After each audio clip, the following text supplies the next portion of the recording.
एक समय की बात है। एक गांव में एक कुम्हार रहता था। वह मिट्टी के बर्तन व खिलौने बनाकर अपना गुजारा करता था। वह अपने काम में बहुत होशियार था और मिट्टी के बर्तन व खिलौने बनाना उसे बहुत अच्छा लगता था।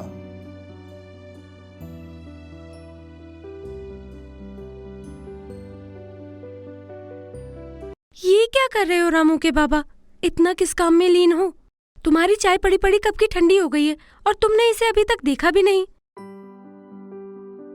भाग्यवान, क्या बताऊं, मुझे मिट्टी के बर्तन और दूसरी चीजें बनाने में इतना आनंद आता है कि जब मैं काम करता हूं तो मुझे दूसरी चीजें दिखाई नहीं देती हैं। मैं सुध-बुध खो बैठता हूं। वो तो ठीक है, पर आपके इस काम से अपने घर का गुजारा कहाँ चल पा रहा है? इस काम से केवल तुम्हें आनंद मिलता है, लेकिन घर तो पैसों से ही चलता है ना। तुम्हारा भी कहना बिल्कुल ठीक है भाग्यवान। लगता है मुझे अपने पसंदीदा काम को छोड़कर बाहर जाना पड़ेगा ताकि अपने परिवार का पालन पोषण ढंग से हो सके। बच्चे भी बड़े हो रहे हैं, घर का खर्चा भी बढ़ रहा है। तो फिर सोचते क्या हो? जो काम कल करना चाहते हो उसे कल पर क्यों टाल रहे हो? वो आज करने में ही भलाई है। तो फिर कल ही चलते हैं बाहर किसी दूसरे शहर में। मैं भी वहाँ कोई छोटा मोटा काम कर लूंगी और आप भी कहीं नौकरी पकड़ लेना। फिर क्या था, अगले दिन भोला अपने परिवार के साथ बाहर शहर की ओर रवाना हो गया। वह शहर जाकर काम की तलाश में जुट जाता है और एक दिन एक सेठ के यहाँ दोनों पति पत्नी नौकर का काम करना शुरू कर देते हैं। सेठ अपने बंगले में एक और नौकर के लिए बने कमरे में उसे रहने की जगह भी दे देते हैं। समय बीतता जाता है। भोला और उसकी पत्नी की गिनती सेठ के पसंदीदा नौकरों में होने लगती है। एक बार की बात है, सेठ के बेटे का जन्मदिन आता है। अजी सुनते हो, कल सेठ जी के बेटे का जन्मदिन है। हमें सेठ जी के बेटे को अच्छा सा उपहार देना चाहिए। सेठ जी कितना ख्याल रखते हैं हमारे परिवार का। बात तो तुम्हारी सही है, पर सेठ जी बहुत बड़े आदमी हैं। अपने पास तो बचत के 150 रुपए होंगे। इतने में सेठ जी के बेटे के लिए कौन सा गिफ्ट खरीद सकेंगे? हाँ, बात तो तुम्हारी सही है। हमारी औकात ही कहाँ है उन्हें पैसों से गिफ्ट खरीद कर देने की। पर अजी रामू के बाबा, तुम्हारे पास तो कला है ना मिट्टी की सुंदर चीजें बनाने की।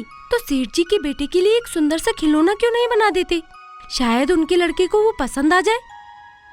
आगे कुमार बड़े मन से गिफ्ट में देने के लिए खिलौने बनाता है। अरे वाह, इतना सुंदर खिलौना तो मैंने कभी नहीं देखा। ये सेठ जी के बेटे को जरूर पसंद आएगा। चलो इसे एक अच्छे से डिब्बे में पैक कर देते हैं। अगले दिन सेठ के बेटे का जन्मदिन होता है।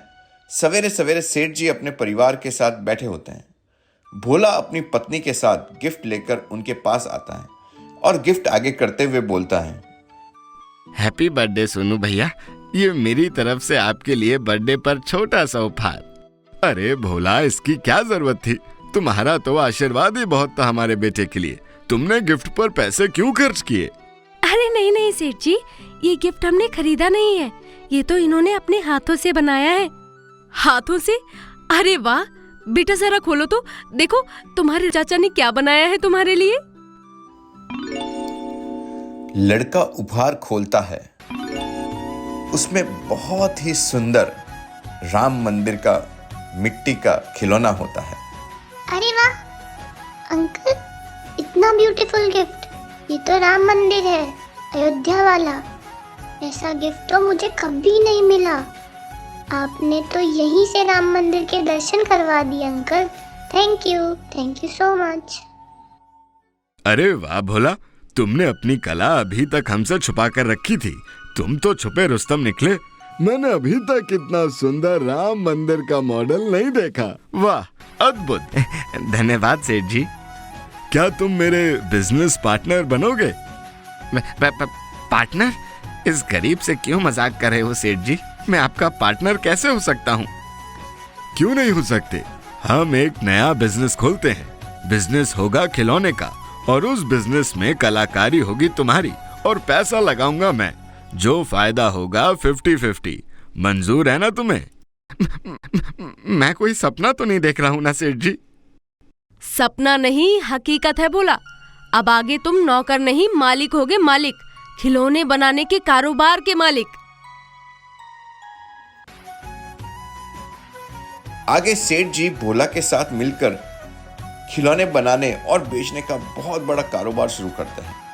भोला सच्ची लगन और मेहनत से काम करता है और आगे जाकर अपनी सच्ची मेहनत और लगन से वो भी एक बहुत बड़ा सेठ बन जाता है।